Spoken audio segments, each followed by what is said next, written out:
വരുന്ന ലോക്സഭാ തിരഞ്ഞെടുപ്പിൽ മലയാളികളുടെ സ്വന്തം ലാലേട്ടൻ സ്ഥാനാർത്ഥിയായേക്കും എന്നുള്ള അഭ്യൂഹങ്ങൾ ഇങ്ങനെ സോഷ്യൽ മീഡിയയിൽ നിറയുന്നുണ്ടായിരുന്നു.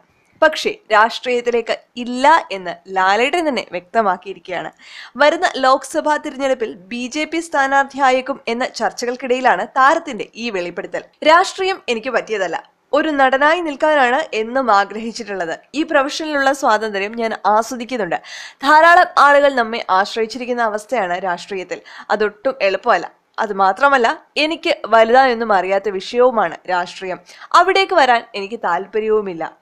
ടൈംസ് ഓഫ് ഇന്ത്യക്ക് നൽകിയ ഇന്റർവ്യൂവിലാണ് മോഹൻലാൽ തന്റെ നിലപാട് വ്യക്തമാക്കിയത്. പ്രധാനമായും കേരളത്തിലെ BJP ആണ് മോഹൻലാലിനെ സ്ഥാനാർത്ഥിയാക്കും എന്ന് പറഞ്ഞിരുന്നത്. രാജഗോപാലും ശ്രീധരൻ പിള്ളയും എല്ലാം പലപ്പോഴും ഇക്കാര്യത്തെക്കുറിച്ച് മാധ്യമങ്ങളോട് സംസാരിക്കുകയും ചെയ്തിരുന്നു. എന്നാൽ ഇതിനെ നിരാകരിച്ചുകൊണ്ടാണ് മോഹൻലാൽ ഇപ്പോൾ രംഗത്ത് വന്നിരിക്കുന്നത്. കഴിഞ്ഞ സെപ്റ്റംബറിൽ ജന്മാഷ്ടമി നാളിൽ അച്ഛനമ്മമാരുടെ പേരിലുള്ള വിശ്വശാന്തി ഫൗണ്ടേഷന്റെ കാര്യങ്ങൾ ചർച്ച ചെയ്യാൻ മോഹൻലാൽ പ്രധാനമന്ത്രി നരേന്ദ്രമോദിയുമായി കൂടിക്കാഴ്ച നടത്തിയതോടെയാണ് മോഹൻലാൽ രാഷ്ട്രീയത്തിലേക്ക് എത്തുമെന്ന തരത്തിലുള്ള അഭ്യൂഹങ്ങൾ ശക്തമായത്. മോഹൻലാലുമായി കൂടിക്കാഴ്ച നടത്തിയ വിവരം നരേന്ദ്രമോദി ട്വീറ്റ് ചെയ്യുകയും ചെയ്തിരുന്നു. ലോക്സഭാ തെരഞ്ഞെടുപ്പിന്റെ സ്ഥാനാർത്ഥി ചർച്ചകൾ ചൂടുപിടിക്കുന്ന സാഹചര്യത്തിൽ മമ്മൂട്ടിയും മഞ്ജു വാര്യരുമെല്ലാം മത്സരിക്കുന്നു എന്ന അഭ്യൂഹങ്ങൾ ഉണ്ടായിരുന്നു. എന്നാൽ പിന്നീട് താരങ്ങളെല്ലാം രംഗത്ത് വന്ന് അവരവരുടെ നിലപാടുകൾ വ്യക്തമാക്കുകയായിരുന്നു. മഞ്ജു വാര്യർ കോൺഗ്രസിനൊപ്പം ചേർന്ന് പ്രവർത്തിക്കുമെന്നാണ് അഭ്യൂഹങ്ങൾ ഉയർന്നിരുന്നത്.